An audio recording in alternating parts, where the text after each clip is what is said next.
All right, here we are. Good morning.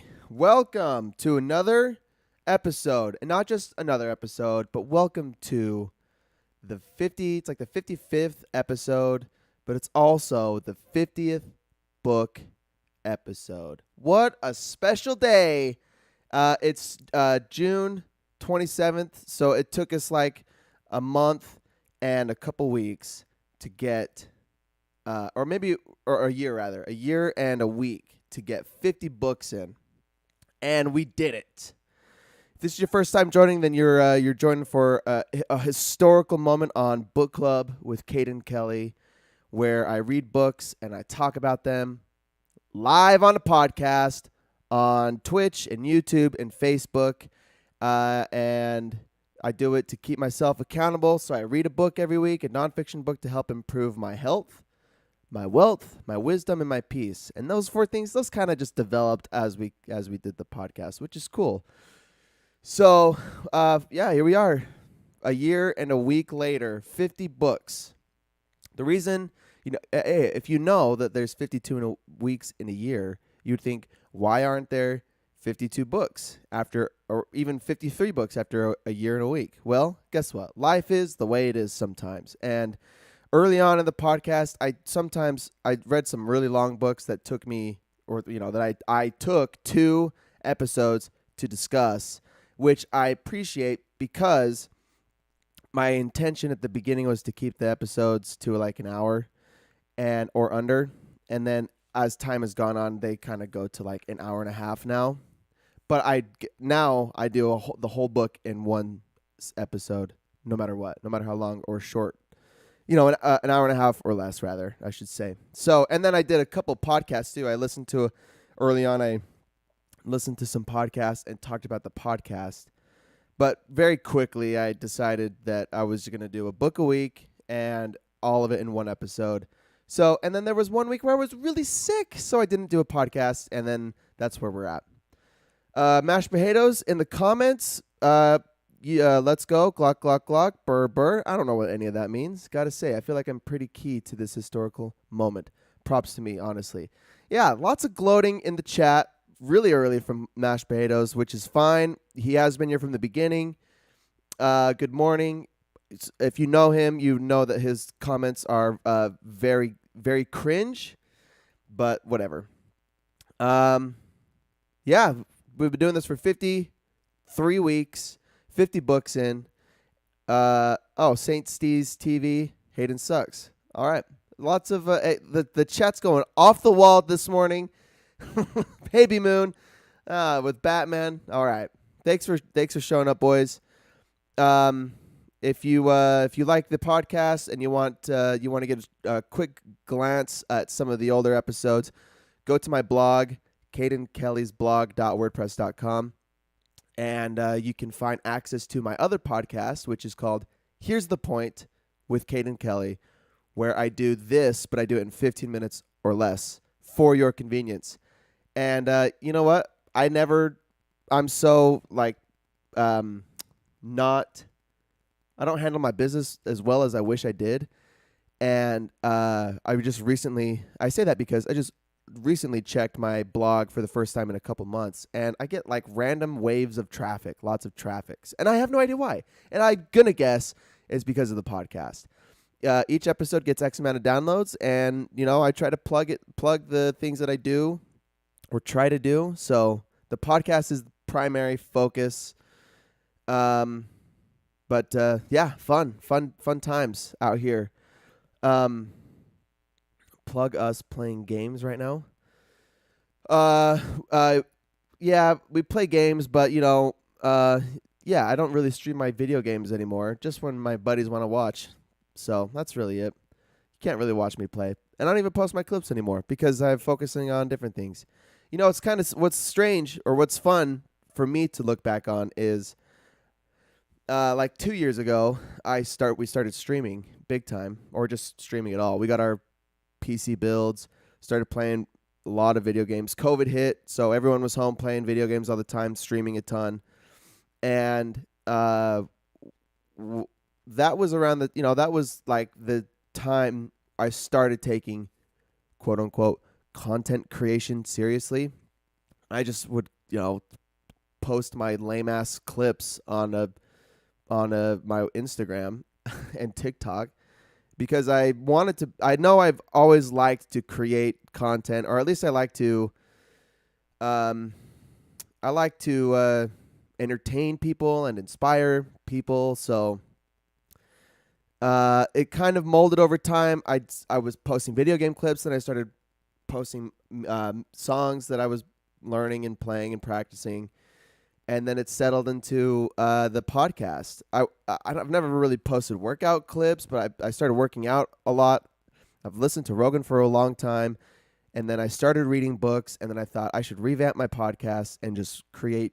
I should take my content creation focus onto my podcast. And then I was just like, I'll just read a book and then talk about the book. And then that's how this podcast revamped. So it's fun to go back and see my old shitty video game clips, and then to see how the content creation shifted to a blog and writing and like TikTok philosophy messages on TikTok and Instagram and the books. And I love it. I love this. I love all of this. I'll just like, I was listening to Rogan this morning on a run, and it was Rogan and Ryan Holiday, and I love Ryan a ton.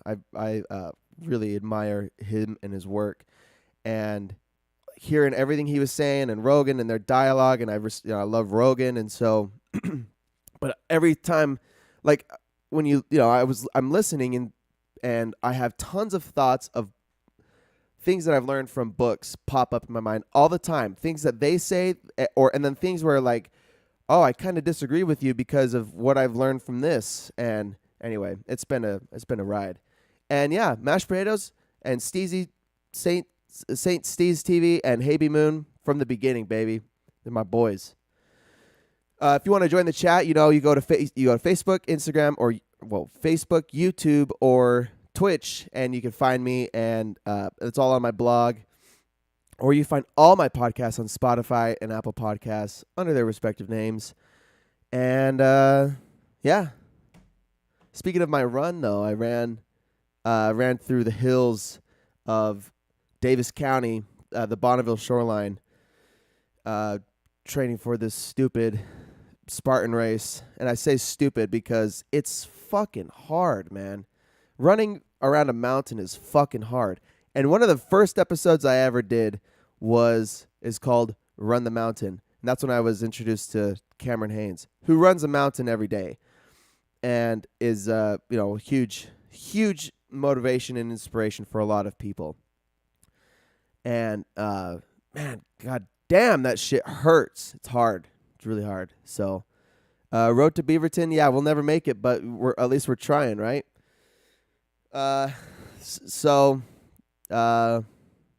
Ran today, got the race in not this weekend, but the following weekend.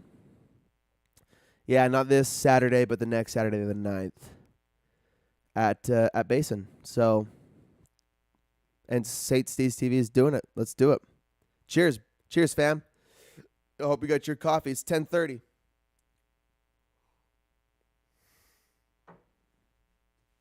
All right. Well, shall we get into it? If you listened to last week, you know that last week we read Grit, The Power of Passion and Perseverance by Angela Duckworth. Consequently, grit is Saint Steezy TV's favorite word ever. And I'm sure he'll tell us why. But grit is basically the exact same message from the last week when we read Outliers by Malcolm Gladwell. His grit, they're basically the same message, and I didn't really mean to do that. I think I said I chose this one because it was a longer book, and it was like almost 10 hours of audiobook, and I was still working on those storage units every day, so I had a lot of extra listening time to put into it. And yeah, consequently, it's like the same message, but that means right now I'm ultra dialed in on passion and perseverance. This book was awesome though, and really was it. It echoed a lot of the same messages from Gladwell. This book was written, I'll tell you, 2016 recently. It's got a lot of awesome reviews on the Apple Book store. And here's a little bit about Angela Duckworth. If you can see her little picture on the back of the book. Angela Duckworth, PhD, is a 2013 MacArthur Fellow and Professor of Psychology at the University of Pennsylvania. She has advised the World Bank, NBA and NFL teams, and Fortune 500 CEOs. She is also the founder and CEO of Character Lab, a nonprofit whose mission is to advance scientific insights that help kids thrive. She completed her BA in neurobiology at Harvard, her MSc, never heard of that one, MSc in neuroscience at Oxford, and her PhD in psychology at the University of Pennsylvania. Grit, The Power of Passion and Perseverance is her first book and an instant New York Times bestseller. She said, you know what's echoes, what rings true, is in that Rogan episode I was listening to this morning, Ryan Holiday was saying, he was talking about his passion when he was young was he wanted to be a great writer, and he learned from his mentor, Robert Greene, who has some really popular books that we'll be reading here soon. Robert Greene told Holiday that great writers live interesting lives, and Holiday learned you can master the form of writing, but to be an interesting writer, you have to do interesting things. You have to be interesting. You have to be extraordinary in some way. And I think that's why books like Cameron Hanes' Endure becomes so popular, is because he lives this outrageous life and then writes about what he's learned and what he's accomplished and what he's failed at and this and that. And Angela Duckworth, she's reading her bio, she's a testament to real study and understanding of the subject. She's not just some Joe Schmo like me who is writing a book about how to be gritty. She tons of studies, tons of life experience, tons of research that goes into a book like this. That's why I'm sure that plays a really big role in why it's such a great, or why it's a bestseller, and why anybody who writes a book writes a great book. It's because they are they speak from a place of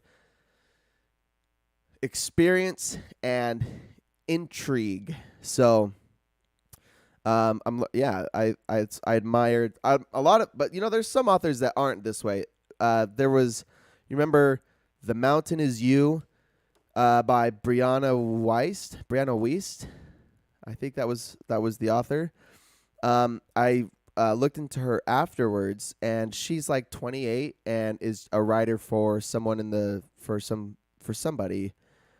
She's a writer, but nothing like extraordinary or super like big degrees or big life experience. She just wrote a really compelling book about self-sabotage and vulnerability and accomplishment. So with her experience. So I mean, I guess it's not impossible to be a great writer without tons of extraordinary experience. But anyway, someone with lots of experience, like that Sapolsky book, the Behave by Robert Sapolsky. He lived in the jungle for 20 years or something like that with monkeys and studied their behavior the whole time. And then he came home and wrote a book about it. I mean, so he had tons of interesting, awesome things to say. Anyway, so let's talk about Grit by Angela Duckworth. Get some coffee. All right. Grit.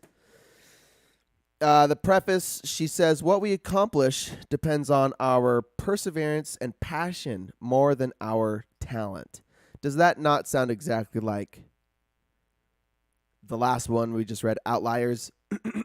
What we accomplish depends on our passion and perseverance, otherwise known as grit, more than our talent. So the Outliers was all about people with extraordinary talent are rarely the exception. Um, Usually, people who are great or top tier at anything are a product of time, place, and culture, and like life circumstance, opportunities that were presented to them, and then they had the passion and perseverance to take those opportunities and to exploit them and use them to their advantage. But not people who are great are not great because of their talent. They're great, or they're exceptional, or they're successful, or they're whatever because of time, place, circumstance, culture, and then Angela Duckworth adds their power and their passion and their perseverance. So this book, broken into 3 parts, believe it or not. I got a lot of notes actually from this one. 3 parts. First part is called What Grit Is and Why It Matters. Part 2 is Growing Grit from the Inside Out. And part 3 is Growing Grit from the Outside In. What it is, growing it from the inside out, and then from the outside in. All right. Part 1, What Grit Is and Why It Matters. Chapter 1, Showing Up. What matters is not ability, it's a never give up attitude. It's not ability, it's a never give up attitude. And before I go any further, I want to reiterate that I just take the notes from the book, I hear the inspirational things or the conclusion of pages of research and explanation, and then gets to the conclusion, and then I pretty much summarize it. So if you hear a lot of, I just make the claim. I regurgitate the claim or the conclusion. So a lot of it, you might be like, oh, well, how or why, or that doesn't make sense, or I don't agree. And, if you don't agree, go read the book, or go, or just ask in the chat. Maybe we can have a conversation about it. But the point is, you are, really, you're responsible for understanding all of the principles. I'm just regurgitating the conclusions, and it all comes together. That's why that's why people write books, is to make claims and then write it or bring it all together. So anyway, I'm gonna put that out there. I'm here to talk about the big points. The book was 10 hours, and I'm doing this in an hour and a half. So that's how it goes around here. What matters is not ability, it's a never give up attitude. Successful people find more satisfaction in the chase rather than the catch. They know how to endure the struggle. Someone else talked about that too. There's what goes on in our brain. Our brains are wired to enjoy, well, not wired to enjoy the chase, but we physically do. We enjoy the pursuit of a challenge. It makes sense primitively when I think about our ancestors hunting for game, hunting for food, for their survival.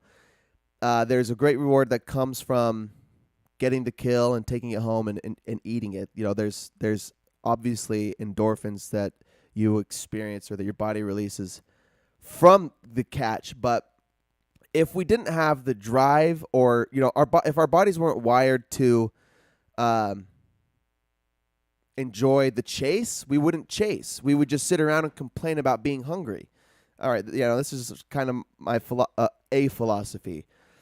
When if you become hungry, you have to hunt the animal, and our bodies are wired just like anything else that we enjoy. Like the simple pleasures like food and sex and relationships and whatever.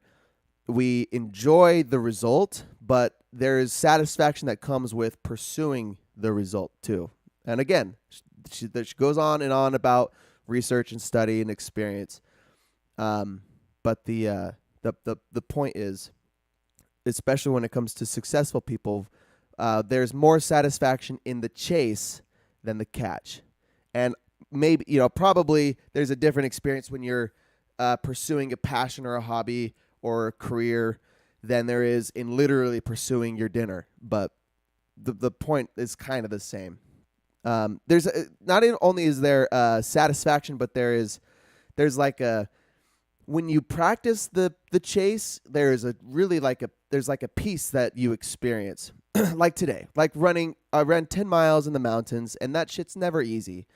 But I've run in the I've ran in the mountains before, and I know how it feels to get 5 or 6 miles into it and start feel fatigue. And I'm a novice runner. I'm not an excellent runner. I run slow and not over the longest distances, but I know what it feels like to reach a point and to feel exhausted, and then to know, like, to be mentally tough to push through that feeling.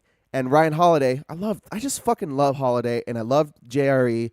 And in the podcast this morning, Holiday was saying, they were talking about, the struggle through the pursuit.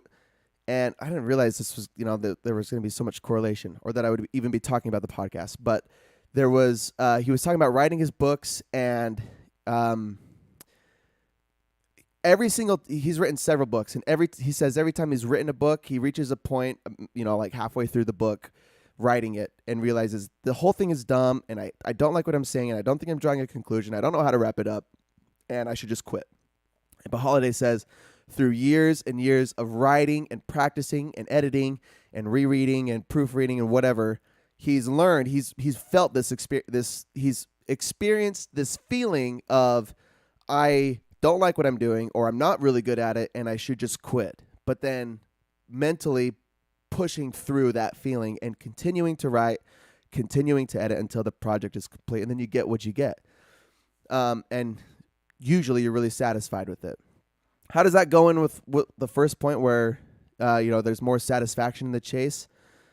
That's a really good question. Maybe part of the satisfaction in the chase is pushing through those blocks, those mental blocks, those literally physical blocks of exhaustion and fatigue and discouragement, and then finding the reward from pushing through those feelings. Mashed Potato says, I totally feel like the chase is more enjoyable than actually achieving the goal. Your purpose and actions are so clear during the chase, not as clear after. Yeah, and it reminds me of a story from the book. She talks about meeting with Pete Carroll, who is the head coach for the Seattle Seahawks football team, and their culture is they have lots that goes into it, but what I'm reminded of is they live and die by finishing strong. Oh, I got to text him back. Dang it. You're calling me at a bad time. They live by the motto, finish strong.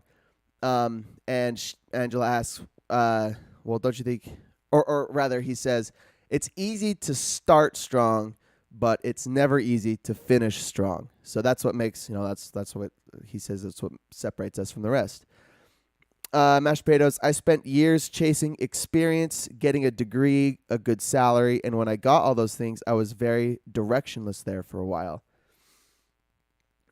Yeah, what to do with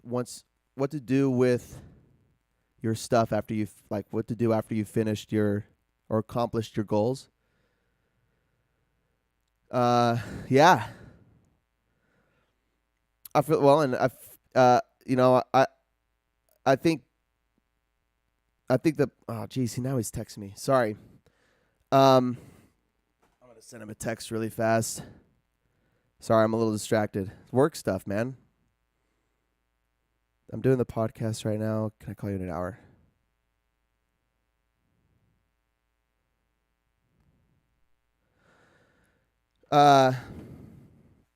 Okay, yeah.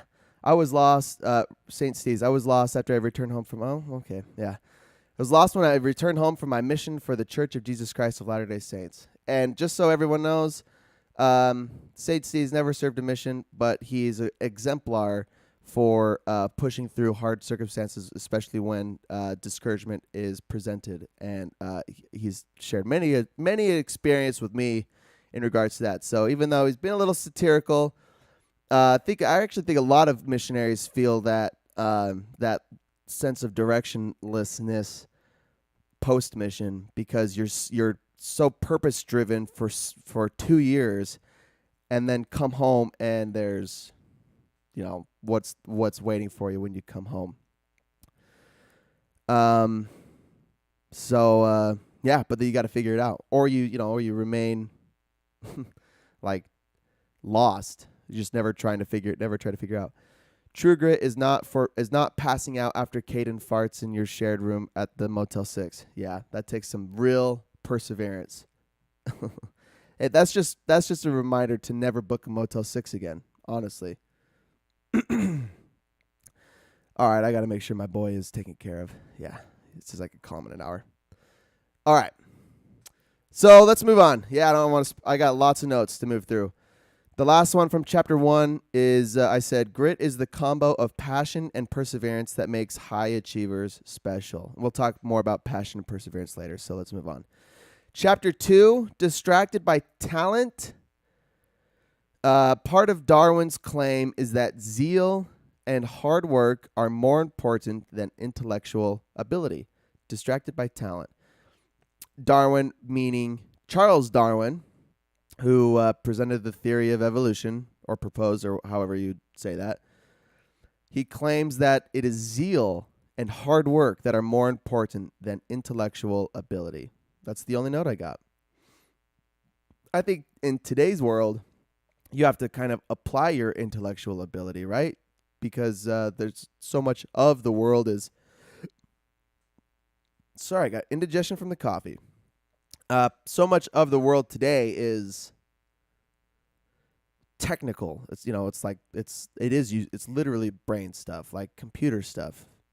But the point is hard work and zeal are paramount. All right, chapter 3, effort counts twice. Here she shares.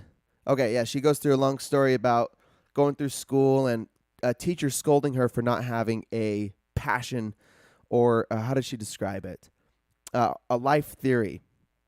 So like something that, like what she is driven to accomplish in her life, a life theory.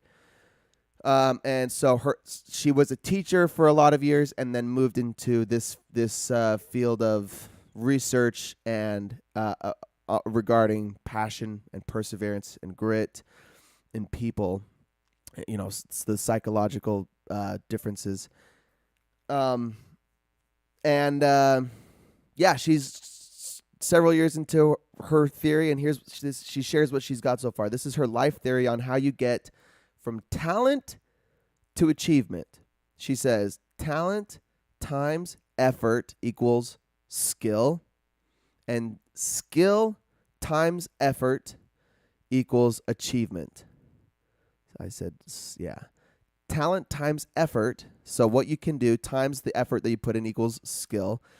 And then skill times more effort equals achievement. So the theory is echoes what Darwin just said, that hard work is more important than intellectual ability. Effort, the effort that we put in it counts twice as much as any talent that we have or any skills that we gain. Talent is crucial for achievement, but effort is twice that. A direct quote from her says, consistency of effort over the long run is everything. Consistency of effort over the long run is everything. Yeah, she talks lots about meeting with Olympic swimmers and their swimming routines and their schedules, waking up at, training at 4 a.m., training again in the afternoon, training in the evening, and just doing that all the time. But probably gets into that later, but I guess I'll say the Ledecky, the female Ledecky, she was a... I don't know much about her credentials, or I can't even think of her name. I'm pretty sure her name is Ledecky, and she's a gold medalist Olympic swimmer, and she says in one of her events where she won gold, that she was so calm during the event because of the amount. It was just another day of swimming and pushing herself, and she was mentally prepared, physically prepared. But that comes through consistency of effort over the long run. So think about this: anything you want to accomplish in your life, anything at all, anything at all, anything at all. The most important rule is consistency of effort over the long run. That's it. Regardless of your skill and or natural born talent, regardless of your natural born talent, high achievers follow this her theory. This is her theory is high achievers follow this this mode of, or this line of effort, consistent effort over the long run. So I guess that's anybody who wants to be an achiever, consistency of effort. And just like what's his face, Malcolm Gladwell says, when he talks about the 10,000 hour rule, the quicker, not really even the quicker, but the more time, the more effort that you put in, the quicker you reach mastery. And then we talk about balance and not pushing yourself too hard and rest. And that you look at guys like Cameron Hanes, who pushes himself very hard. And then you listen to books about from Celeste Headley about adequate resting to optimize your happiness and peace of mind. Like, there's all of that shit that goes into it. But the bottom line is, there's Gladwell has this 10,000 hour rule for mastery, and Duckworth is saying consistency of that effort over the long run makes you a high achiever. Look how all of this comes together. All of this comes together. Chapter 4 is called How Gritty Are You? Gritty isn't just about falling in love. It's about staying in love. Quote, enthusiasm is common. Endurance is rare. Endurance is rare. Close quote. She discusses your life purpose as your overarching theory. Yeah, life purpose, life theory. This is that part. She discusses your life purpose as your overarching theory, your core philosophy. One top-level goal, and all goals should be in a hierarchy. They should be a means to your end. Okay, yeah, all small-term goals. We're talking about goals here. You should be firm in your top-level goal, flexible in your lower-level ones, and expect to replace lower-level goals with better ones as you go. This is a fun. Oh, let's see. There's a section in chapter 4. I'm thumbing through the book right now. That I think is really okay. Yeah, found it. So there is. We talk about goals. It reminds me of a goal hierarchy is similar to. And again, Jordan Peterson didn't coin this, but somebody he's the one that I think of when I think of a value hierarchy. Hierarchies are very important, I'm learning, because especially when it comes to accomplishing things or contradictions or conflict, you have to understand what's more important than the other. So Peterson talks about your value hierarchy. There's like your overarching value that is uncompromisable, and then all the others follow behind it. And then if you're conflicted with one value over the other, or one value against another, you should have thought about this beforehand and know that this value, I value this more than I value this value. So I'm going to compromise this lesser value for my higher value, right? That's why hierarchies are important. And that's why goal hierarchies are also important, because your life purpose is your top priority. It's your top goal. And I can't even remember who talks about we should replace goals with systems. However you want to look at it. I'm going to just use the word goal because that's what the word she used. And anyway, so you have your life purpose, your life philosophy, your life theory, and for Duckworth, it's how to be gritty. You have this goal. She wants to learn what makes people gritty, and then you have other goals below it that are all designed to help you reach that higher goal. So, for example, you want to be an Olympic swimmer. Well, then that's your life. You want to be the best swimmer ever. That's your top goal. Well, all of everything that you do throughout the day, throughout the week, throughout the month, every hour should be organized in a list of importance and then practiced every day. And then she says, once you've solidified your top level goal, you should expect to replace lower level goals with better ones as you go. And that, just like I shared earlier, a great example of that is my content creation journey. I started by making fucking videos of low quality video game clips.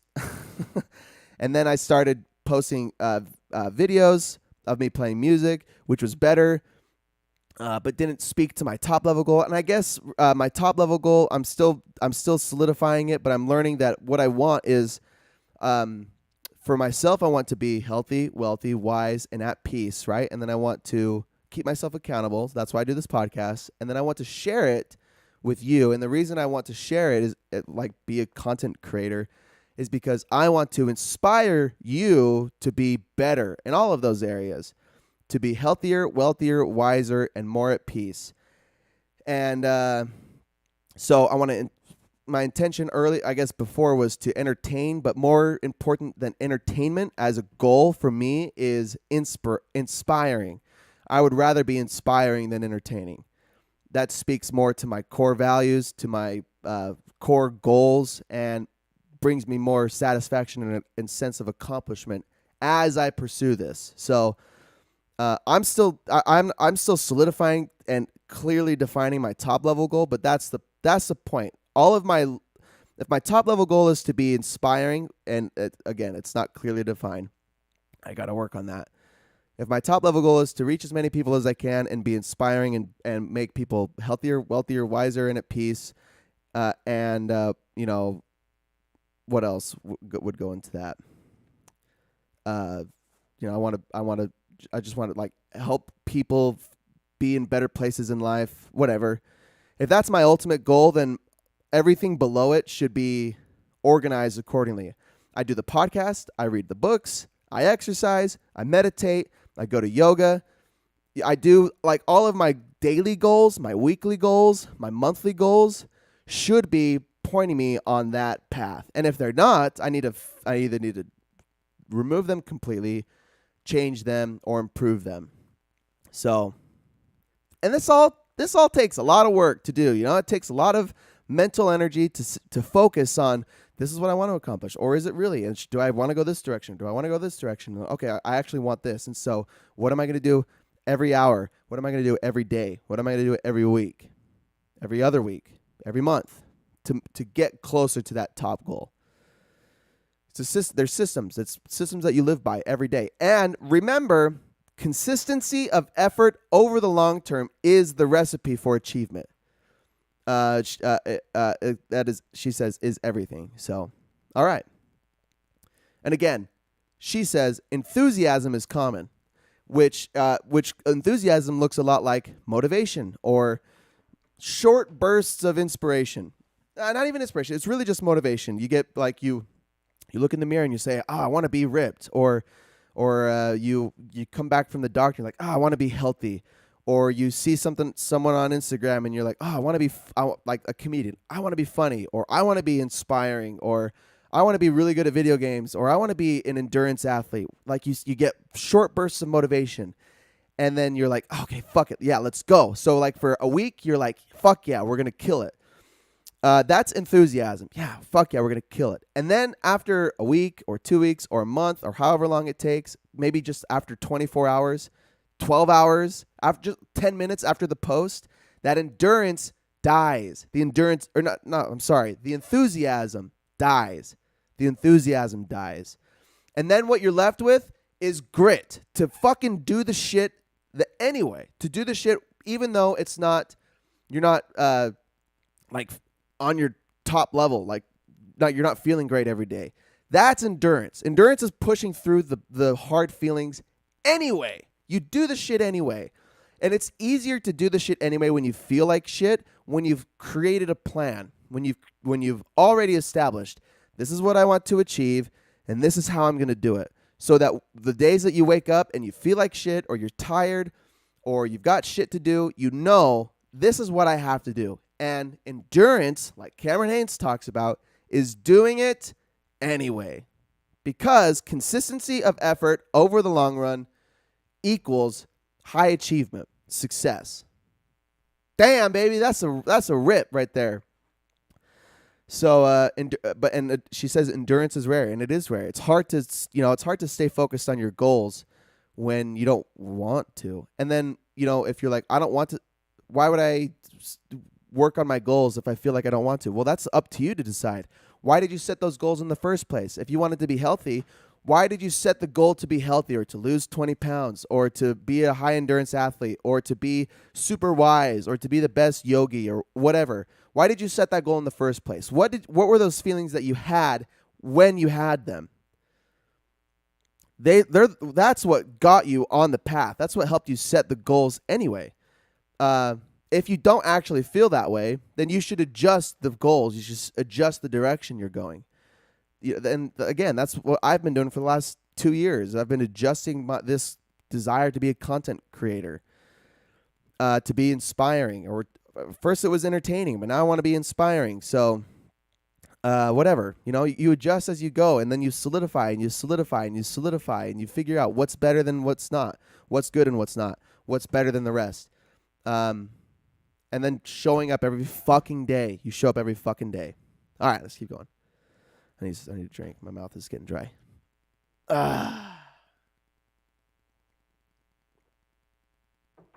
right. Chapter 5, the last chapter of part 1. Grit grows. Oh, wait, before I move on. This is going to be a good one. 45 minutes in. She poses a grit scale. How gritty are you? 10 questions with a 1 through 5 rating. I haven't done this. I'll probably do this after the podcast because I don't want to do it. I should have done it before, I guess. But here are the 10. If you're not gritty or you want to be grittier, she asks these 10 questions. And you could probably Google it too. You could probably Google Angela Duckworth grit scale questions, and then you could do the test yourself. But I'm going to read the questions for you just to contemplate. How gritty are you? And be honest. Be fucking honest with yourself. In fact, if you're going to be lenient one way, be lenient against yourself. Like if you think, oh yeah, I'm, like the first question, new ideas and projects sometimes distract me from previous ones. If you're like, oh yeah, I kind of get distracted, then think, I get distracted. Be hard on yourself, because that's going to help you push yourself forward further, better than saying, yeah, I get pretty distracted. Then you're like, actually, I don't really get that distracted. I stay pretty focused. You don't be soft on yourself. That's not going to get you anywhere. You're making excuses. Be hard on yourself. There's nothing wrong with that. If you acknowledge the truth, if you acknowledge the truth and where you suck, then you can that's the first step to making progress and to fixing that crap. So be honest with yourself and be a little hard on yourself. There's nothing wrong with it. Just don't take it personal. Right? Because the yogis and the Stoics teach not to you don't identify with your struggles. They just are what they are. And we try to improve them every day. But the only way to fix them is by acknowledging them. So the first question, and there's 10. I'll just read them really quick. New ideas and projects sometimes distract me from previous ones. Setbacks don't discourage me. I don't give up easily. I often set a goal, but later choose to pursue a different one. I am a hard worker. I have difficulty maintaining my focus on projects that take more than a few months to complete. I finish whatever I begin. My interests change from year to year. I am diligent. I never give up. I have been obsessed with a certain idea or project for a short time, but later lost interest. I have overcome setbacks to conquer an important challenge. All right, 10. Those are 10 questions on how gritty you are. I'm gonna do that after the podcast. All right, part 2. Growing grit from the inside out. Oh, I didn't even talk about chapter 5. Sorry. Really fast. Chapter 5, before part 2. Grit is like a skill and can grow or shrink. The grit trait is influenced by nature and nurture, but recent generations are more flighty than previous ones. We become really soft as a people, especially in the Western world. The Western world is soft. Quote, years of hard work are often mistaken for talent, and that passion is a necessary. Probably meant to say as necessary. Years of hard work are often mistaken for talent, and that passion is as necessary as perseverance to world-class excellence. Yes. Let's talk about Michael Phelps really fast. I'm using Michael Phelps as an example because in James Clear's book called Atomic Habits, I think he uses Phelps as an example. You want to be successful. It takes hard work. You got to create habits, right? That's the point of the book. It's very similar to this message.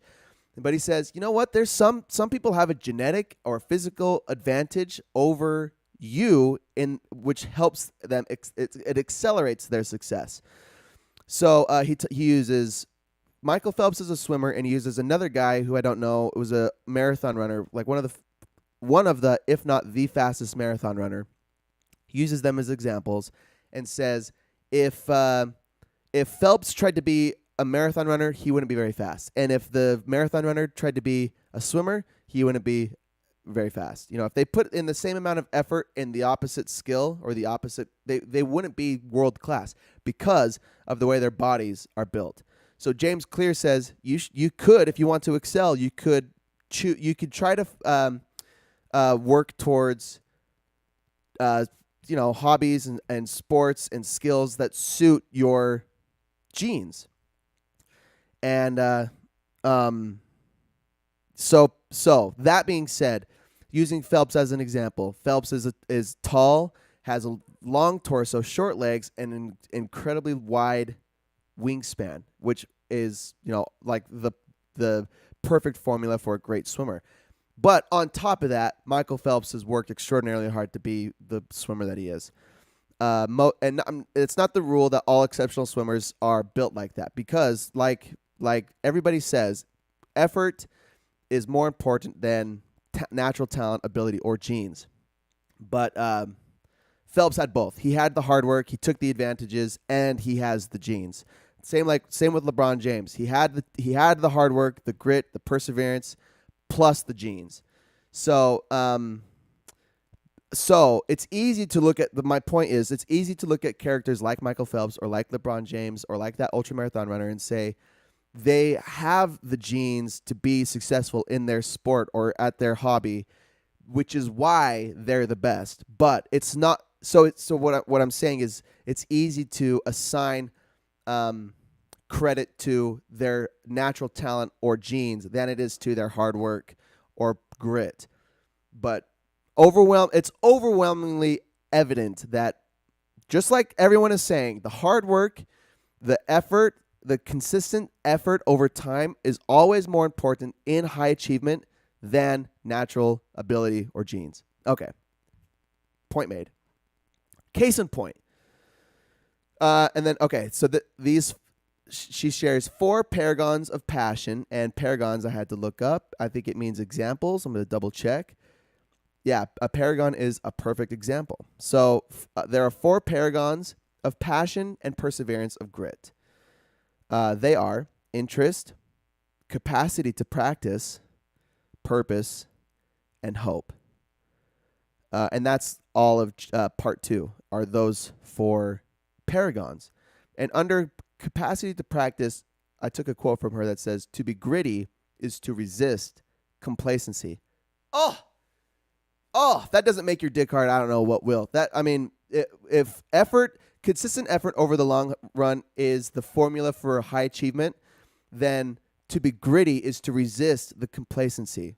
To be a high achiever is to resist the feelings of complacency, of like indifference. of like, and to, truth be told, like I've said before, there's nothing wrong with not being a high achiever or not pursuing something or not trying to be world class anything.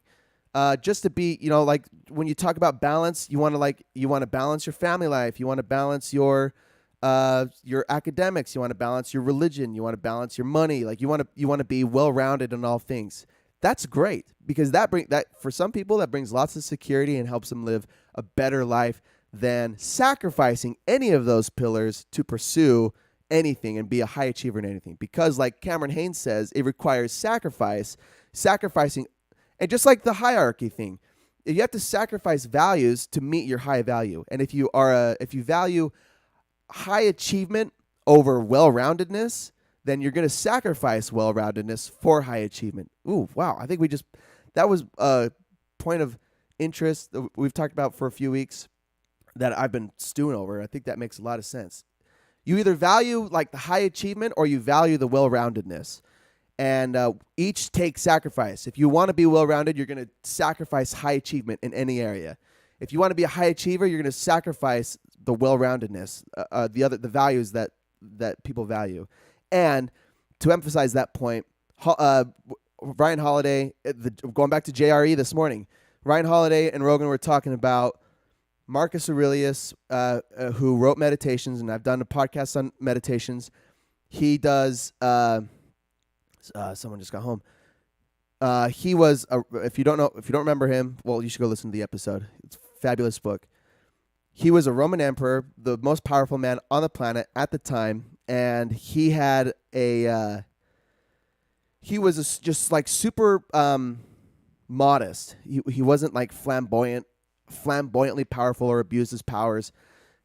He wrote the book Meditations is all about his experience as Roman as an emperor and like how to not be corrupted by power. It's just like a diary to himself, which eventually became the book. Awesome. The point in the episode this morning was, I think Rogan asked Holiday, why do powerful or highly successful men become corrupt? And Holiday says, he says, why are they shitty fathers? He says, why are super successful people? Hi, welcome home. I'll come say hi to you when I'm done. Okay. All right. He says, why are really successful people shitty fathers? And Holiday says, because they're really busy. And I thought that was funny, but I think now I'm looking at the comments. I'm trying to make this point. It was comical and I laughed, but I really think it's true. These really high achieving people who were emperors or he said Gandhi was a shitty father. He said Winston Churchill was a shitty father, because I think they valued their achievement more than they valued their family, more than they valued raising their kids. And that's their value. You might disagree with that imperative or with that narrative, and your value is, I want to be the best father possible. That's going to come at the cost of being a super high achiever in any area, because of the amount of time and effort and focus it takes to be a high achiever in any area. Does that make sense? Mashed Potatoes said, trying to ignore the fact that you just came live on this podcast. Oh, yeah.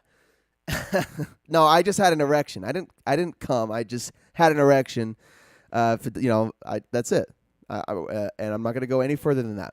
Again, this episode, all my podcasts are explicit too, so I'm going to say whatever the fuck I want. Steez says, like Cam Haynes, who doesn't take his kids on vacation because he wants to do his thing. Oh, that was a question. Like Cam Haynes, who doesn't take his kids on vacation because he wants to do his thing, just don't have kids then if they're not your top priority, to be honest. Well, and that's because that's your value, right? Maybe, I'm not going to put words in Cameron Haynes' mouth, but he probably values kids, but is a shitty father.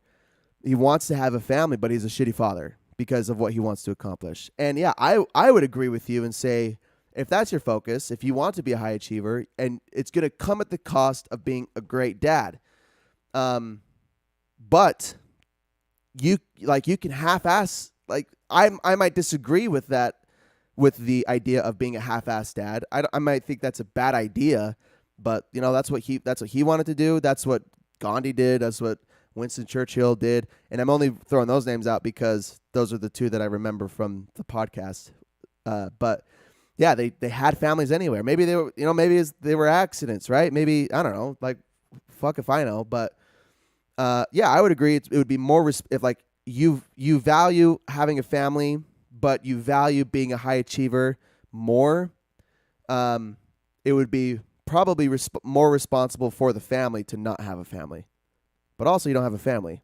And if you want a family, if you actually value having kids and a wife, and yeah, you're probably going to do it, but you're just going to be shit at it because really your top priority isn't being the best dad.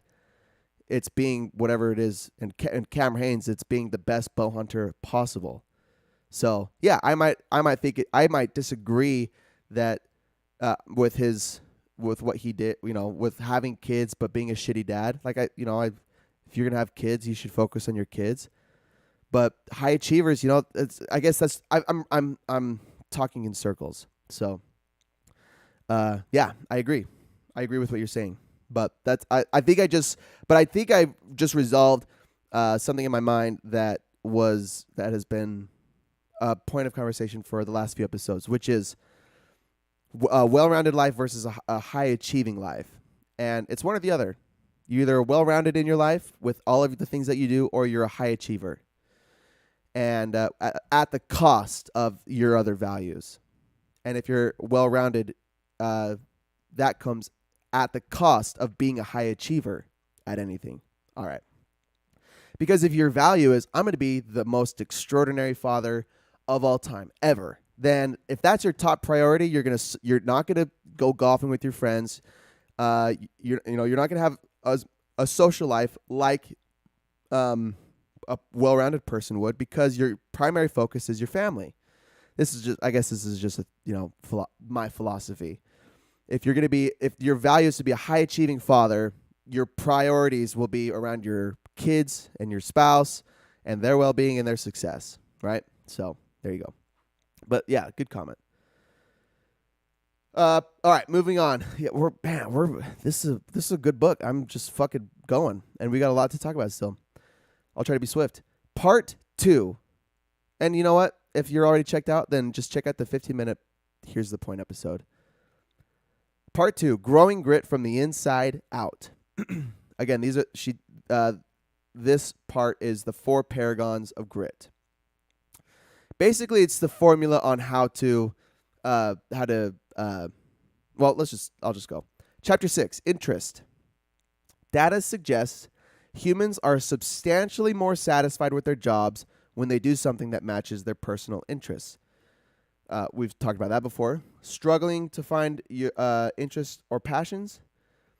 Quote, interests are not discovered through introspection. Instead, interests are triggered by interactions with the real world. Introspection being like just thinking about it. You don't find out what you're interested in by thinking about it, or by, maybe by, you feel those short bursts of enthusiasm. Like we said earlier, when you see someone on Instagram doing something, or you meet somebody in the real world, you're like, wow, that's a really cool thing that you did. Or she talks a lot about kids in high school doing extracurricular activities to instill passions and hobbies to grow their grit ability, or not ability, but the trait. But in any case, if you're struggling, like if you're like, I don't have any purpose, or I don't feel like I don't have any meaning in my life, or I don't, I'm complacent, or I'm bored, or whatever, then it's probably because you're not fucking trying anything. You're not out in the world. You're not experimenting with hobbies and other people's passions. Interests are developed through interactions with the real world. Most people stink at what they love at first. More people stink at what they don't love, though. Yeah, you're going to suck at whatever you try. But you know that you're interested in something when you suck at it, and then you're like, oh, I want to try that again, and I want to be better. If you try something and you suck at it and you feel no desire to be better at it, you're probably not that interested in it. When you like what you do, you don't care so much about being bad. In fact, you want to improve. Yep. Chapter 7, practice. We're talking about practice. I've never understood that. What's he, yeah, maybe someone can explain that to me. We're talking about practice. Flow and grit go hand in hand. We've talked about flow before. That's that state of it's like you transcend your body when you're engaged in your hobby or your sport or whatever, and you become so it's hard to describe, but like you're just like you're doing the thing, and there's no, and you can't, like, you're not you do it really well, and you're not distracted by the world or by the thing even. And Ledecky, the swimmer, talks about being in this flow state while she swims because she's practiced it so many times, she's competed so many times. So when she swims, especially for the gold medals, she's not sweating buckets the whole time because she's been in positions like this before. She's practiced. She can find this state of flow, like repetition of repetition. It's almost mindless. It's almost mindless performance, but it's still like conscious effort. It's almost mindless though. When I play video game, I can relate to it just like on a mediocre level, playing video games and playing music. There's a point when I'm playing music, when there's the few times that I've performed for people, there's a stark difference between the performances that I've routinely practiced for and the ones that I barely practice for, if at all.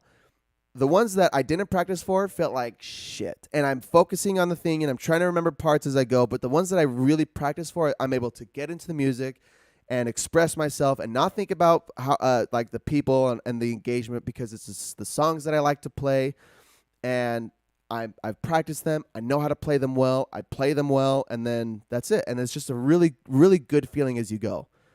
So she says, flow and grit go hand in hand. Quote, gritty people do more deliberate practice and experience more flow. Okay, so we're talking about practice. We're talking about practice.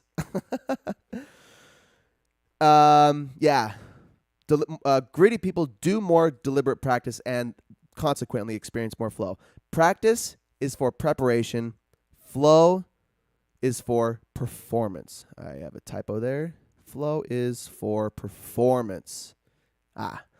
Grittier kids work harder in practice and have a better time. Awesome. So, but practice it's not easy. It's still not easy. You show up for practice. But the practice of the skill gives you the state of flow when it comes to performance. Mashed Potatoes says, I keep playing pickleball despite losing a small fortune every time I play, so I guess I love it. And you continue to bet. And you know what? I bet if you played 2 extra times a week, you would easily be better than the rest of us in our group. And you'd start taking everybody's money. But it comes down to how fucking gritty are you when it comes to pickleball. It's hard to be gritty, though, in a world where you have to work a full-time job. And I don't want to talk about this for the rest of the podcast, but the world's not really set up for people to just pursue their passion at any time. Because, as I've learned, as you get older, you get lots of responsibility. And people get even more responsibility when they get married and they have kids. If you, whatever you engage in, it just the consequence of engaging in or just the consequence in growing up is taking on more responsibility. And as a dude, I just live with my girlfriend, and we don't have any kids. I have more I have more resources and time to focus on my hobby or on my goals. But a person that jumps into marriage and starts having kids, they have more responsibilities. They need to make more income. Like, I can live off of less income because I have nothing to pay for, really. I don't want to talk about it all the time. The world's not really set up for people to just pursue their passions, unfortunately. So, the and that's why Gladwell says that these people who become ultra successful are outliers, because they were set up to take opportunities that most people aren't given, like Bill Gates having access to the newest forms of computers in the 70s or the 60s before pretty much everybody else. And then was in high school, so he didn't have bills to pay and or any responsibilities. He lived at home. He just went to school and then coded all the time or programmed or whatever and became Bill Gates, right? So once you start taking on tons of other responsibilities, it's hard to just drop them to excel at anything, which kind of goes into what Cam Hanes. The Cam Hanes story, maybe he had kids early on and then was like, I'm going to be the best fucking bow hunter ever. And then learned it came at the cost of quality family time or being a present father, just lots of being absent, right? It wasn't what he wanted. He doesn't want to be a shitty father, but he wants to be the best bow hunter ever more. So it's tough, Goals adjust over time, and marriages and kids, like those things don't just go away. Marriages go away easier than kids, but none of it's easier. Or you just fucking leave your family and then just go pursue what you want. Like it's all crazy. The world isn't really set up for that, for just pursuing what you want or being a high achiever. And this book is not about being well-rounded. This book is about being a high achiever. Chapter 8. Well, and then just to summarize practice, show up to practice. When you practice something that you love, it's easier to show up, and then you get better at it over time. And then when it comes down to performance, you experience flow more. Chapter 8, purpose. I should read a book about flow. I should find a book about flow, because I've listened to that TED Talk that you sent me, mashed potatoes, and I still think about it. Chapter 8, purpose. Purpose is work that connects the individual to a cause greater than self. I missed a word.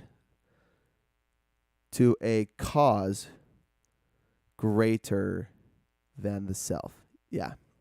Your calling, this is your calling, but it's something you can create rather than discover. Yeah, there lots of people. Let me get some coffee. Yeah, the people in the world, there are lots of people who are like, oh yeah, everything happens for a reason, and it's just my destiny, and this is how the stars aligned. I don't subscribe to those ideas. I think you really are I think most of life is coincidental, and you are just a product of your environment mostly. So if you want to accomplish anything, then you have to just set yourself up to do it. And again, the people who are the highest achievers, the quickest, are the ones that have more opportunities presented to them. Usually come from wealthy families or families in good standing in the community, or your parents were high achievers in the thing, so they're able to connect you with the best of the best for practice, whatever. Like some kids are better set up than others. I didn't say that right, but I think you get the point. That's just a consequence of the world that of just being a human. But so you could say, oh, I was born to lowly parents and we didn't have much and I don't have any opportunities, so I that's just how the stars aligned, and so I can't do anything. I think unfortunately it's harder to to get out from situations like this. We're talking about people who are impoverished, who grow up in crime-ridden cities and communities. It's hard to break out of those cycles, very vicious. And Rogan and Holiday talk about that in the podcast this morning too. Like, poverty is the worst thing that a human could experience. And there's just no chances. There's no opportunities presented to these people in these communities to get out. That's why they get stuck. You get stuck in a terrible cycle. And then high achievers are usually products of really good situations. But that being said, I still believe that if you are impoverished and you don't want to be impoverished, it takes a hell of a lot more effort to get out, but you can still do it. You could still get out. You can still create something better for yourself. You still be you could accomplish your goals and be a high achiever. It just takes a hell of a lot more effort. Some kids have it handed to them on a silver platter, and some kids got to fucking work for it.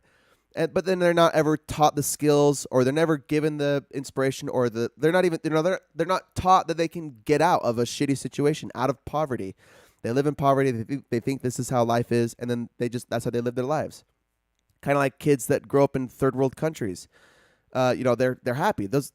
My dad served a mission in an LDS mission in Chile, and says most of those people are impoverished, and they live in houses as big as this room with several people, dirt floors, just way lower quality conditions than anybody I've ever experienced, that anyone that I know has experienced. But he says they were happy people, and I think just speculating, that's just the way it is. That's how they grow up. That's how they think life is. And so they just have, you don't complain that people in America have running water. You just do what it takes to get clean water. That's your life. And so you live a happy life. Anyway, I'm off on another fucking tangent. So, but yeah, purpose is, I got way off track. Purpose is what connects the individual to a greater cause than yourself. And that finding your purpose is, especially helps you. Finding purpose helps drive you through the shitty times, through the times you don't want to show up, when it gets hard, when you're tired. Knowing your purpose reminds you of why you push through, why you persevere. Mashed Potato says, LOL, I love being married and having kids, for the record. Most fulfilling thing in my life by a long ways. Yeah, man, I love that for you. And that's the whole, I actually think a lot of people would be happier because being married and having kids and then doing it well requires selflessness. If you want to be good, if you want to show up for your wife and your kids, you have to be selfless. And being selfless has intrinsic reward. It's a common theme through all of the spiritual texts that I've talked about. Obviously, with the Bible, well, maybe it's not obvious, but in the Bible talks all the time about being selfless and the rewards that come with being selfless. So, huge satisfaction for that. With that. So I'm talking about being a high achiever, whatever. There's the football player. She talks about the swimmers. Gladwell talks about high achieving kids that are high achieving in math, whatever. So whatever you're going to be a high achiever at, you can find satisfaction in all of it. And kids and a spouse brings it, fulfills that desire for people. So, but it's what do you actually desire? That's the point. Our Utah Mormon culture, it highly promotes families and the family unit and having kids and whatever. But that's not how everyone wants to live. That's not how I want to live. I don't value having a family right now, but I value family. I love my family, and I want to have kids, and I want to raise kids. I want to raise kids to be tremendous humans. And the reason that I can't, or that I won't have kids right now, that I choose not to get married and have kids, one is because I'm doing something selfish for myself, like this podcast and doing a business and just enjoying the time that I have selfishly. But also I am gaining the grasp of what is required to be an excellent father. And the amount of time I want to put into kids, the amount of effort that I want to put into raising kids to be phenomenal people and successful and happy, and the amount of time I want to give to my spouse, just to be an excellent family. am gaining the idea of how much selflessness it requires. I'm just not there yet. I was responding to B Moon's comment, but I appreciate the input. B Moon says, I would totally be married by now if life went differently. Yeah. Yeah, I know. That's a funny story. Yeah, I know you were responding to B Moon. But I think it's worth mentioning. You got to understand what you want out of your life. You got to spend time contemplating, introspection, meditating, or at prayer, whatever it is that helps you think about what you want out of your life. And then you got to make steps to make that happen. So whether that's you're ready to have kids and a spouse right now, and then understand what goes into that, how much time and energy that takes, at least 18 years, right? If you do it right, responsibly. You have a kid now, at least 18 years. You just prepare for that, right? Then you show up for it every day. Or you want to be a bow hunter, or you want to be a excellent researcher, or you want to be a phenomenal athlete, whatever. You just got to understand what it is you want. Yeah, lots of tangents, but this is really good conversation. Chapter 9 is hope. And I've read several books about hope, and this is a little different take on hope. Now, this is mostly hope in regards to grit and grittiness, right? So, hope for gritty people is believing your decisions will create a better future for yourself and for those around you. Suffering you cannot control, can lead to hopelessness. It can lead to it, but if you go read, I'll plug it again. I think I talk about it every episode. Viktor Frankl's Man's Search for Meaning, who is as far as I'm aware, a prime example or the prime example of a person who endured involuntary suffering and as well as a person could. And actually, I don't think that's true. I actually think he says he was a psychologist, and he was a psychologist before he was committed to Auschwitz, and was just prone to observing people's behavior in the concentration camps. He was fortunate enough to survive. He says he didn't survive because of his good attitude. In fact, he says people with better attitudes died all the time, and people with shitty attitudes survived. So that wasn't a determiner. That didn't determine if you survived or not. He just was able to observe how people endured involuntary suffering.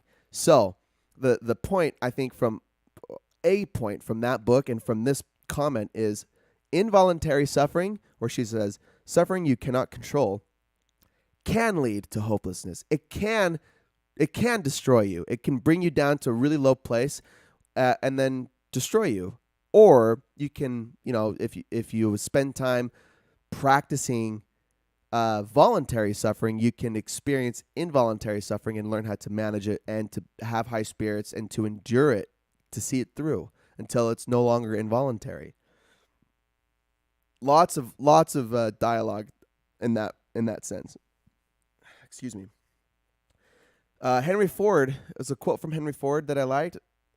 He says, "Whether you think you can or you can't, you're right." That's attitude. A lot of it is attitude. Oh, and it's so hard to have a good attitude or an optimistic attitude, especially when shit sucks. But it's so critical to endure suffering and to endure it well. It's all about your attitude. It's how you approach the situation and then how you endure it. You have to have a good attitude. So I love that from Ford. Whether you think you can or you can't, you're right. More important than reward. It is more important to reward effort than to reward talent. That's a random comment I made from this chapter. Quote, "A fixed mindset of ability leads to pessimistic explanations of adversity." Let me say that again. This is really important. A fixed mindset of ability leads to pessimistic explanations of adversity. On the other side of that coin, a growth mindset leads to optimistic ways of explaining adversity, which leads to perseverance and seeking out new challenges to make you stronger. It's all about mindset. Yeah, a fixed. Okay, so here's the two differences. You can either have a fixed mindset or growth mindset. I think this point is so important, especially when it comes to hopelessness and suffering.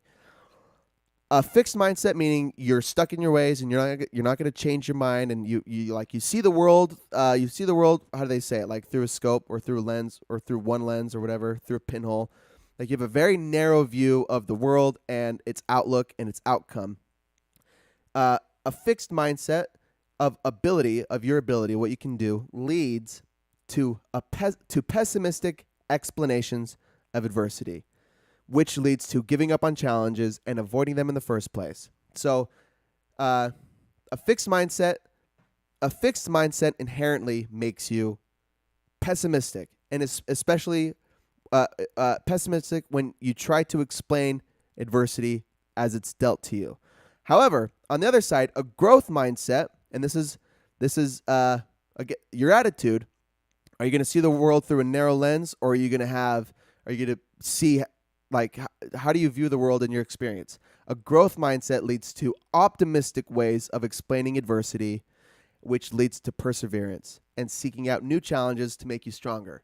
It's especially important through your voluntary suffering, which to me looks like going to the gym and waking up early and trying to eat well and reading every day and meditating. It's not necessarily like I'm suffering, like I'm miserable. It's just it's difficult to do. It's easier to sleep in. It's easier not to exercise. It's easier not to do this podcast. I could sit on TikTok all day.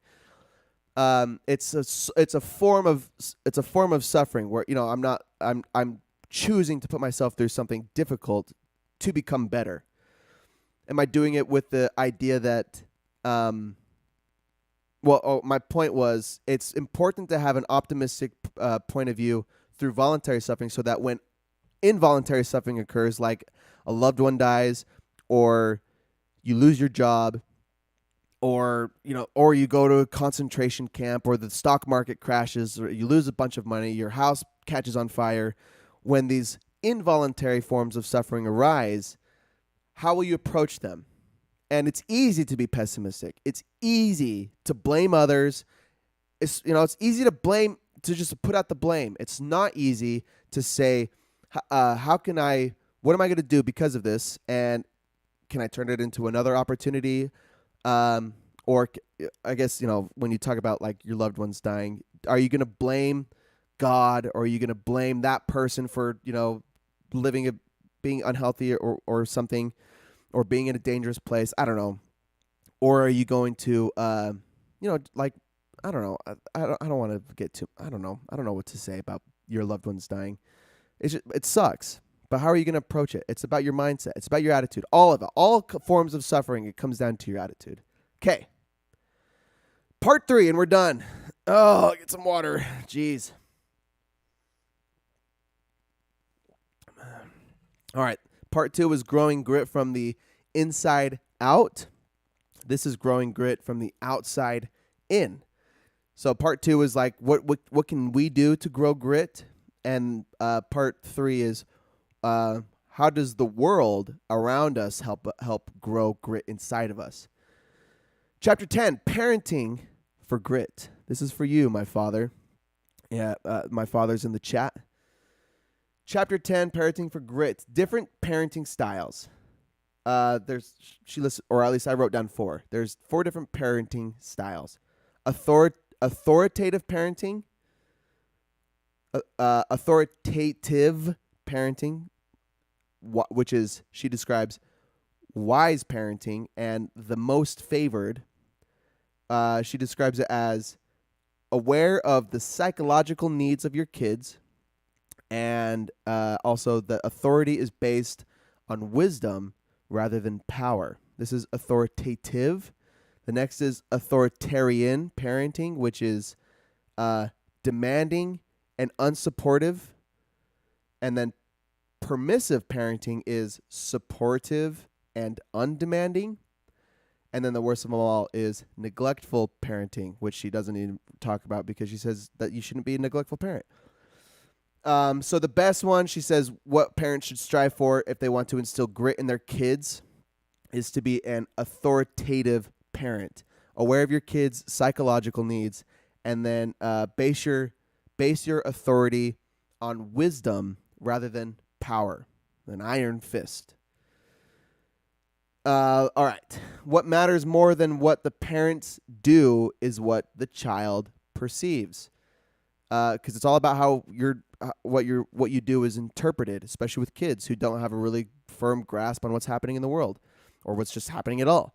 Kids monkey see, monkey do. And if your behavior is shit, then most likely the kid's behavior is going to be shit. But also, kids, they just don't interpret things exactly the way that they're seeing or that their intent, what your intent is. It's important to make sure that the message is presented, well to your fucking kids. It's about what the child perceives, not what the parents do. What's more important, what really matters, is what the child perceives. Studies show a tendency for children to imitate and emulate their parents. This is huge. If you want your kids to be gritty, I gotta block this. Can't take that call. If you want your kids to be gritty, you need to practice passion and perseverance for your kids to emulate. And the same applies for any kind of person in a position of power or influence. Because, beyond just the specific niche of parents, any person like teachers or politicians or neighbors even, who interact with kids, with neighbor kids, what's most important is that it's more important that you practice passion and perseverance for your kids to emulate.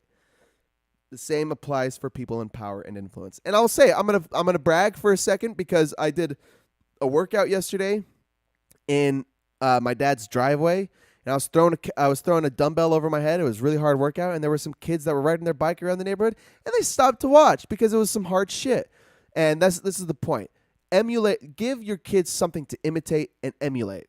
And the best thing you can give them is examples of passion and perseverance. If you want your kids to have those qualities, it's best for you to do the same. And if you're in any kind of position of power or influence, like for me, if I want to inspire you to be gritty, I got to be fucking gritty too. I got to show up and do my work if I expect you or want to inspire you to do your work. So I want that for myself, but I also want to share it to help other people do the same or be the same. Chapter 11, the playing fields of grit. There's a combination of challenge and interest that builds the playing field for grit. Here's she calls this the hard thing rule. You can't quit on a bad day, and you get to choose your hard thing. All right, so this is like, we're building grit from the outside in, right? So if you want to be gritty, you can't quit on a bad day. I have bad days all the time. I have days where I wake up and feel like shit, and my workouts suck sometimes. Or like last week or 2 weeks ago, I had a shitty podcast. I showed up on a Friday evening and I was tired, and I have shitty days. Everyone has shitty days, but the point is you can't quit on your shitty days, and you get to choose what your hard thing is. If you're gonna if you want to be great at something, you get to choose what it is. You don't have to just do anything that's hard. Just because it's hard doesn't mean it's great or that it's good for you. Actually, that can be really it could have the opposite effect if you just do something because it's hard. And I'm learning that the hard way too. Don't do things because someone else does it and says that it's good for you. Do it because it's good for you and is aligned with your goals and your interests. You get to choose what your hard thing is. I know the comments are delayed, but I'm going to read it anyway. Mashed Potatoes. He says, kids' perception is why I push back a little on the never let your kids win stuff rhetoric. If I just crush Case every time we win a race, or if I just crush him every time we race and he cries, all he knows is that I made him cry. He doesn't understand that his legs are only 6 inches long right now. Push them according to what they understand and are capable of. Damn, that's a good-ass father right there, man. That's awesome. Yeah, that's not even something I thought it was just cute to let your kids win because they get excited. But yeah, that like philosophically, when you let your kids win, I guess you are instilling this idea that you can do something and you can win, and it feels good to win. So let's do more things to help you win, and I'm gonna push you that way. That's a great comment. Moving on. So that's chapter 11. You can't quit on a bad day, and you got to choose what your hard thing is. Chapter 12, the culture of grit. Quote, if you want to be grittier, find a gritty culture and join it. Close quote. If you want to have a gritty culture, you have to have strong values that everybody lives. Again, it's about you do it yourself, and then like a business owner. I'm a small business owner, and if I want my employees to be hardworking and gritty, I got to be hardworking and gritty, and I got to show up for them, and basically expect that out of them as well. I got to create the culture, right? So if you want to be an excellent at anything, go find people in that world who are already exceptional and see what they do, discover their culture, and then emulate it, right?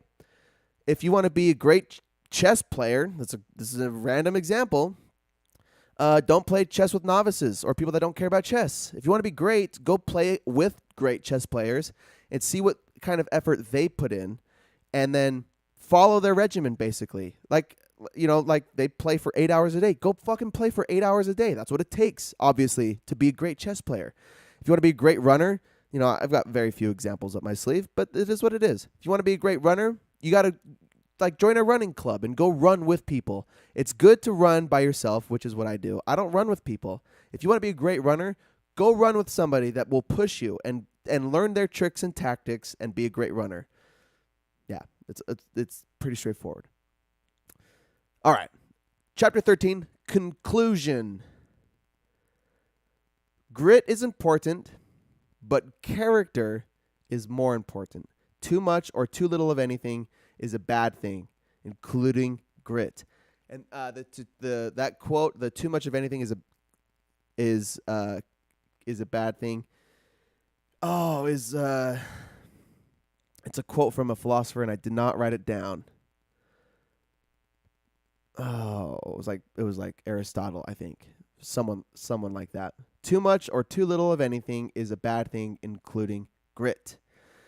But yes, grit is important, but character is more important. If you have to decide between being a gritty person or a good person, she thinks it's more important to be a good person. She emulates important characteristics. Or not emulates, but she describes important characteristics. 3 of them. There is an intrapersonal character. There is the interpersonal character and the intellectual character. There is the intrapersonal is self-control over your own desires. Interpersonal is gratitude and moral character outwards, how you behave with other people. Interpersonal. Intrapersonal is how you interact with yourself. And then intellectual character is curiosity and zest. So be a good person. Go work hard, but be a good person. I think it's more important too. And then it's if I'm going to bring up Cameron Hanes one more time, it's probably better to establish what you want out of your life before you commit to something else. Because if you have kids and you get married and you're like, okay, well, actually, what I really want out of my life, what my passion is to be an excellent bow hunter. It's going to come at the cost of quality time with my family, of being a good dad, of being a good husband. It doesn't mean that he's a shitty husband or dad. It just means there's sacrifices being made in those regards. So, I think just in this example, if you want to be a great person or a good person, establish your goals before you make other commitments, right? It would have been more responsible, like I said earlier, it would have been more responsible to not have the kids if the kids' lives sucked. From what it looks like on his social media, the kids' life don't suck and they have a good relationship with Cameron, and that's awesome. But, if you want to be an exceptional anything, it's going to come at the cost of other values. So don't mistakenly put those values at the top and then move them down, because having kids or a spouse and then having to move them to the bottom of the list is hard. It's hard shit. You know, that's tough to deal with for them and for you. So anyway, what I'm gonna end on is a quote from the fucking podcast JRE 1836 with Ryan Holiday. He quotes Seneca, who is another Stoic author, and we've read his books, Selected Writings and Discourses with Seneca, I think it was called, or maybe that was Epictetus. But I've done one with Seneca, and the quote that Holiday said is, "We train the body rigorously so it will not be disobedient to the mind." Oof, we train the body rigorously so it will not be disobedient to the mind. This was said by a guy like 2,000 years ago, you know?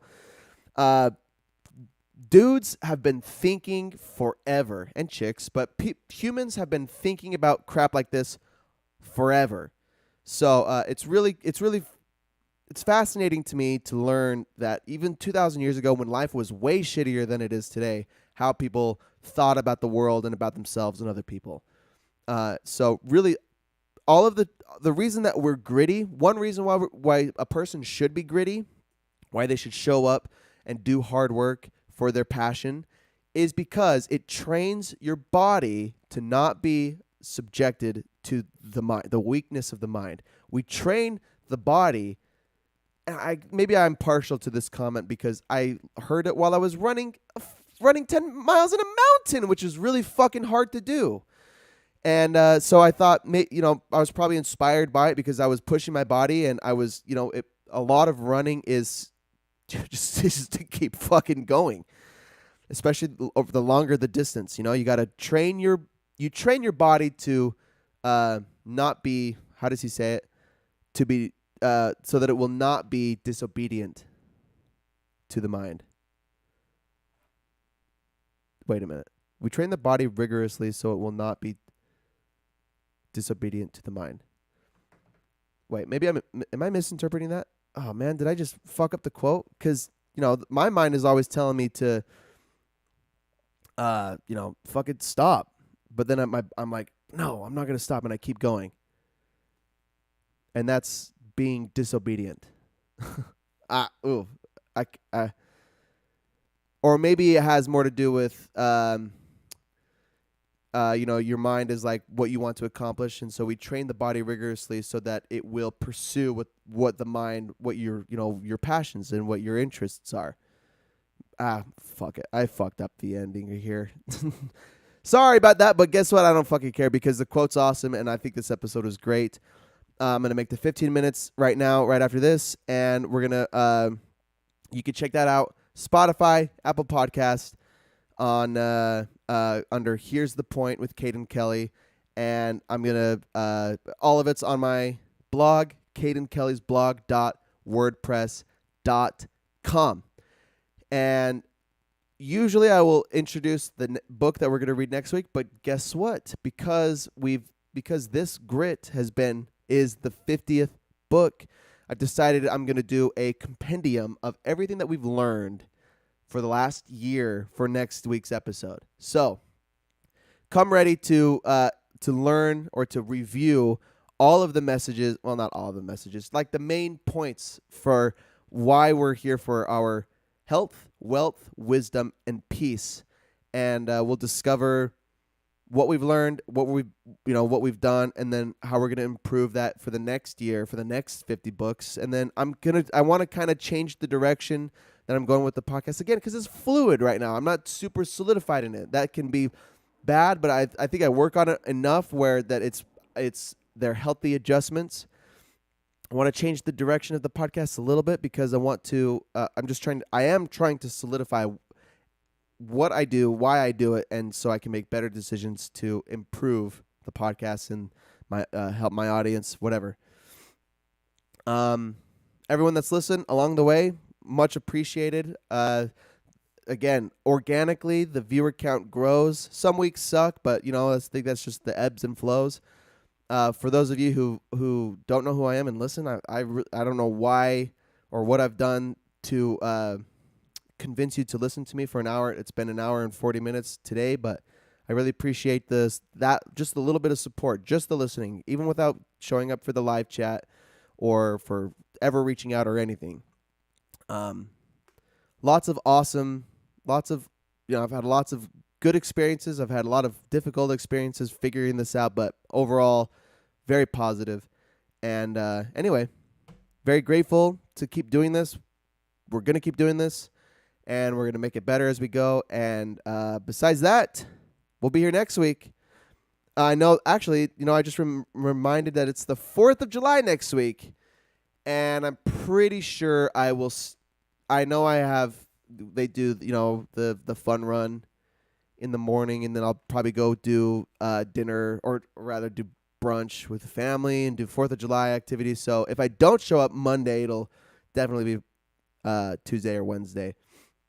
But I'm gonna make an effort to be here Monday. So anyway, we'll see you next week. Thanks for showing up.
して